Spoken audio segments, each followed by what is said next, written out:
हरे कृष्णा। आप सभी भक्तों को पाप मोचनी एकादशी की हार्दिक शुभकामनाएं। आज की वीडियो में आप सभी रसपान करेंगे पाप मोचनी 11 माता की व्रत कथा।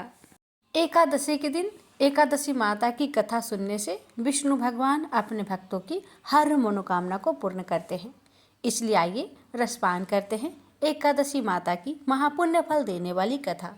प्रेम से बोलिए एकादशी माता की जय। लक्ष्मी नारायण भगवान जी की जय। एकादशी माता की कथा। एक बार एक राज्य में एक राजा रहा करता था। राजा बहुत ही बुद्धिमान और बलशाली था। राजा सदैव अपनी प्रजा का बहुत अच्छे से ध्यान रखता था। प्रजा भी अपने राजा को बहुत पसंद करते थे। राजा की 2 बेटियां थीं। राजा अपनी दोनों बेटियों से बहुत प्रेम करता था। राजा की छोटी बेटी देखने में बहुत सुंदर और आकर्षण थी और राजा की बड़ी छोटी बेटी के मुकाबले थोड़ा कम सुंदर थी। राजा की छोटी बेटी 11 माता की पूजा किया करती थी और सभी लोग राजा की छोटी बेटी से बहुत प्रेम करते थे और बहुत प्रशंसा किया करते थे। राजा भी अपनी छोटी बेटी को बड़ी बेटी से अधिक प्रेम करता था, जिस कारण राजा की बड़ी बेटी को अपनी छोटी बहन से बहुत नफरत होने लगी थी।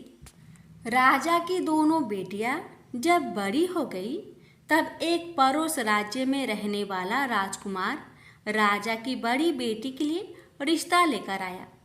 लेकिन जैसे ही उस राजकुमार की नज़र राजा की छोटी बेटी पर पड़ी तो वह राजकुमार राजा की छोटी बेटी पर आकर्षक हो गया और उससे पहली नज़र में ही प्रेम कर बैठा। उस राजकुमार ने राजा की बड़ी बेटी के साथ विवाह करने से मना कर दिया और उसने राजा से कहा कि मैं आपकी छोटी बेटी से विवाह करना चाहता हूँ। जिसके बाद राजा की बड़ी बेटी यह देखकर अपनी छोटी बहन से बहुत क्रोधित हो गई और राजा की बड़ी बेटी ने अपनी छोटी बहन को अपना सबसे बड़ा दुश्मन मान लिया। राजा की बड़ी बेटी ने अपनी छोटी बहन से बदला लेने का निर्णय लिया, जिसके लिए उसने अपनी छोटी बहन को जान से मारने का प्लान बनाया। राजा की बड़ी बेटी ने अपनी छोटी बहन को मारने के लिए सबसे पहले एक लड्डू में जहर मिलाकर अपनी छोटी बहन को दे दिया और उसको लड्डू खाने के लिए कहा। लेकिन लड्डू खाने के बाद भी छोटी बहन को कुछ नहीं हुआ। बड़ी बहन यह देखकर बहुत आश्चर्यचकित हो गई। लेकिन बड़ी बहन ने हार नहीं मानी और उसने जब रात में छोटी बहन अपने कमरे में सो रही थी तब एक मटके में सांप रखकर उस कमरे में छोड़ दिया। लेकिन सांप भी छोटी बहन का कुछ नहीं कर पाया, जिसके बाद बड़ी बहन ने अपनी छोटी बहन से कहा कि चलो हम लोग कुएं में से पानी भरकर लाते हैं। जिसके लिए वह अपनी छोटी बहन को पानी भरने के बहाने कुएं के पास ले गई और उसने अपनी छोटी बहन को कुएं में धक्का दे दिया। लेकिन छोटी बहन को तब भी कुछ नहीं हुआ, क्योंकि हर बार 11 माता उसकी रक्षा कर रही थी और उधर बड़ी बहन अपने सारे प्रयासों के बाद असफल हो रही थी, जिससे वह बहुत क्रोधित होती जा रही थी। फिर उसने अपनी छोटी बहन के पास जाकर उससे खुद ही पूछा कि मेरी छोटी बहन, तुमको पता है भगवान ने सबकी मृत्यु एक निश्चित समय पर लिखी हुई है और कैसे तुम्हारी मृत्यु होगी, क्या यह तुम जानती हो? तब छोटी बहन ने अपनी बड़ी बहन को बताया कि हाँ, मैं तो जानती हूँ मेरी मृत्यु कैसे होगी। छोटी बहन से यह सुनकर बड़ी बहन मन ही मन बहुत प्रसन्न होने लगी और उसने अपनी छोटी बहन से कहा कि तो मुझे अपनी मृत्यु का राज बताओ। छोटी बहन ने अपनी बड़ी बहन से कहा कि मेरी मृत्यु तो एक तोते में है। जो तोते के गले में एक हार है, उससे मेरी मृत्यु होगी। जब कोई भी व्यक्ति तोते को मारकर वह हार अपने गले में पहनेगा तो मैं मूर्छित हो जाऊंगी, और जैसे ही उस हार को अपने गले से उतारेगा तो मैं वापस से जीवित हो जाऊंगी। अपनी छोटी बहन की मृत्यु का राज जानकर बड़ी बहन बहुत ही खुश हो गई और उसने अपनी छोटी बहन को मारने के लिए उसके पालतू तोते को ढूंढना शुरू कर दिया। और छोटी बहन को इस बात का आभास हो गया था कि कोई उसकी जान लेना चाहता है, जिसके लिए वह अपने पिताजी के पास गई और उसने अपने पिताजी से कहा कि पिताजी, मेरी मृत्यु के बाद आप मुझे जलाइएगा मत, बल्कि आप मुझे अपनी पुरानी वाली हवेली में एक पलंग में लिटाकर छोड़ दीजिएगा। अपनी छोटी लड़की की यह बात सुनकर राजा बहुत आश्चर्यचकित हो गए। राजा ने अपनी छोटी बेटी से पूछा, बेटी, तुम ये क्या कह रही हो? तब राजा की छोटी बेटी ने बताया, पिताजी, समय किसी के लिए नहीं रुका है, कब क्या हो जाए किसी को कुछ पता नहीं है। और फिर राजा ने अपनी छोटी बेटी से कहा कि तुम ऐसी बातें क्यों कर रहे हो? 3 दिन में तो तुम्हारा विवाह है। लेकिन छोटी बेटी ने अपने पिताजी को ऐसा करने पर मजबूर कर दिया और उनसे वचन ले लिया। राजा ने भी अपनी छोटी बेटी की बात स्वीकार कर ली और 2-3 दिनों के बाद जब शादी का समय आया तब राजकुमार बारात लेकर राजा के घर आया और राजकुमार और राजा की छोटी बेटी का विवाह शुरू हो गया। जैसे ही राजा की छोटी बेटी राजकुमार के साथ फेरे लेना शुरू करती है तो उसकी बड़ी बहन अपनी छोटी बहन के कमरे में जाकर उसके तोते को पकड़ लेती है और उसको जान से मार देती है। तोते के गले में जो हार था उसको अपने गले में धारण कर लेती है। जैसे ही बड़ी बहन उस हार को अपने गले में धारण करती है तो उधर छोटी बहन 3.5 फेरे ही ले पाती है और वहीं पर बेहोश होकर गिर जाती है। जिसके बाद राजा ने बड़े बड़े दर्द हकीमों को बुलाया और अपनी छोटी बेटी का इलाज करने के लिए कहा। राजा की बात सुनकर वैद्य ने छोटी बेटी को जब चेक किया तो राजा को बताया कि आपकी छोटी बेटी ना तो जीवित है और ना ही मरी हुई है। यह मैं ऐसा पहली बार देख रहा हूँ। राजा ने वैद्य और हकीम को यह बात बाहर बताने से मना कर दिया और उनको कहा कि अगर तुमने यह बात किसी को बाहर बताई तो हम तुम्हें फांसी दे देंगे। राजा ने अपनी छोटी बेटी को पुराने महल में ले जाकर एक पलंग में लिटा दिया और वहां पर कुछ सैनिक को तैनात कर दिया। वापस अपने महल पर आ गया।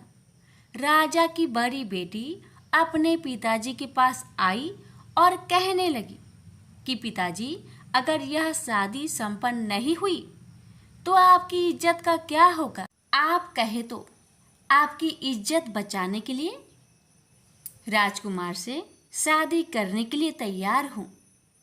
जिसके बाद राजा ने अपनी बड़ी बेटी की बात मान ली और राजा ने बड़ी बेटी को छोटी बेटी की कपड़े पहनाकर मंडप पर भेज दिया। लेकिन राजकुमार यह जान गया कि यह राजा की छोटी बेटी नहीं बल्कि यह राजा की बड़ी बेटी है। लेकिन जब राजकुमार ने शादी करने से मना किया तो सभी लोगों ने राजकुमार को विवश करके राजा की बड़ी बेटी से बचे हुए फेरे को संपन्न करा दिया और विवाह करवा दिया। जिसके बाद राजकुमार राजा की बड़ी बेटी को अपने महल ले गया। राजकुमार राजा की बड़ी बेटी से ना तो बात करता था, न ही उसको पसंद करता था और ना ही उसके आसपास भटकता था। और राजकुमार ने यह फैसला लिया था कि वह अपनी प्रेमिका को ढूंढ कर रहेगा और यह जानकर रहेगा कि उसके साथ हुआ क्या है। एक दिन राजकुमार अपने घोड़े पर सवार होकर राजा के पुराने महल के पास पहुंच गया, जहां पर उसने कुछ सैनिकों को देखा। महल के पास पहुंचकर राजकुमार ने जब महल को ध्यान से देखा तो वह समझ गया कि यह तो हमारे ससुर जी का महल है। तब राजकुमार ने सैनिकों से पूछा, तुम लोग यहाँ क्या कर रहे हो और इस महल के अंदर उस पलंग में कौन लेटा है? जिसके बाद सैनिकों ने बताया कि जहाँ पर राजा की छोटी बेटी लेटी है। यह सुनकर राजकुमार बहुत प्रसन्न हो गया और वह तुरंत अपनी प्रेमिका के पास पहुंच गया और उसकी सेवा करने लगा। जैसे ही रात हुई तो राजा की छोटी बेटी उठकर खड़ी हो गई। राजकुमार यह देखकर बहुत खुश हो गया और उसने अपनी प्रेमिका से पूछा कि तुम यहाँ क्या कर रही हो? तुम मेरे साथ मेरे घर चलो। राजा की छोटी बेटी ने राजकुमार को सारी बातें बता दी कि मेरी जान एक तोते में बसी थी और मैंने यह बात सिर्फ अपनी बड़ी बहन को बताया था और मुझे पता है कि उसने ही मुझे मारने का प्रयास की है। उसके पास एक हार है जिसको वह सुबह पहन लेती है और रात को उतार देती है। जब तक वह हार को पहने रहती है तब तक मैं मूर्छित रहती हूँ और जैसे ही वह हार को उतार देती है तो मैं जीवित हो जाती हूँ और जब तक मेरी बड़ी बहन के पास वह हार है तब तक मैं ऐसे ही जीवित और मूर्छित होती रहूँगी। अगर मेरी बड़ी बहन के पास जो हार है वह मेरे हाथ में लग जाए तो मैं हमेशा के लिए जीवित हो जाऊंगी। राजकुमार यह बात सुनकर राजा की छोटी बेटी के पास रहने का निर्णय ले लिया और अपने बचे हुए सारे फेरे उस पलंग में लेटी राजकुमार की छोटी बेटी के साथ ले लिया और अपना विवाह पूर्ण कर लिया और वहीं पर ही रहने लगा। देखते ही देखते कुछ समय में राजा की छोटी बेटी और राजकुमार की पत्नी पेट से हो गई। एक दिन राजकुमार को किसी काम से बाहर जाना पड़ा। तब छोटी बहन के पेट में बहुत तेज दर्द होने लगा, जिसके बाद उसने 11 माता का आह्वान किया।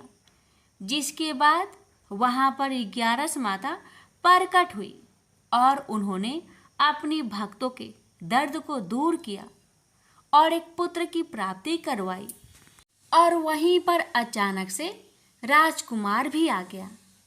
राजकुमार ने 11 माता को देखा तो वह आश्चर्यचकित हो गया और उसने तुरंत माता को प्रणाम किया और 11 माता ने राजकुमार से कहा कि जब तुम्हारा बेटा 5 वर्ष का हो जाए तो तुम अपनी पत्नी का हार आकर इसके गले में डाल देना।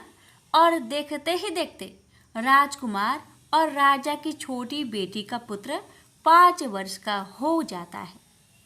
तो राजकुमार अपने बेटे से कहता है कि बेटा, मैं कुछ काम से बाहर जा रहा हूँ, तुम अपनी माता का ध्यान रखना। और वहाँ से चला जाता है। राजा को बाहर निकलता देख बड़ी बहन के सैनिक देख लेते हैं और बड़ी बहन को जाकर सारी बातें बता देते हैं। जिसके बाद बड़ी बहन अपनी छोटी बहन के पुत्र को वहां से उठवा लेती है और उसको मरवा देती है। छोटी बेटी के पुत्र को 2 टुकड़े करवा देती है। पहला टुकड़ा चक्की के पास छुपा देती है और दूसरा टुकड़ा अपनी पलंग के नीचे रख देती है। अब 11 माता भिखारी का रूप लेकर आती हैं।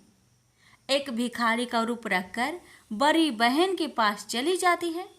जिसके बाद वहाँ पर भिक्षा मांगने लगती है। बड़ी बहन अपने नौकरों से कहती है कि जाकर भिक्षा दे दो, लेकिन जैसे ही नौकर 11 माता को भिक्षा देने के लिए जाते हैं तो माता उन्हें मना कर देती है और कहती है कि मैं तुम्हारी महारानी से ही भिक्षा लूँगी। जिसके बाद बड़ी बहन स्वयं ही भिक्षा देने के लिए माता के पास आती है। तब माता एक बिल्ली का रूप लेकर उसके कमरे में चली जाती है और वहाँ पर छोटी बेटे के पुत्र को 2 टुकड़ों को आपस में जोड़ देती है और उसे जीवित कर देती है और उसे वहाँ से ले जाती है। राजकुमार अपने बेटे को लेकर अपनी पत्नी के पास जाता है और उससे कहता है कि तुम इसका ध्यान रखना। अगर तुम इस बच्चे को अच्छे से ध्यान रखोगी तो मैं तुमसे बात करूँगा।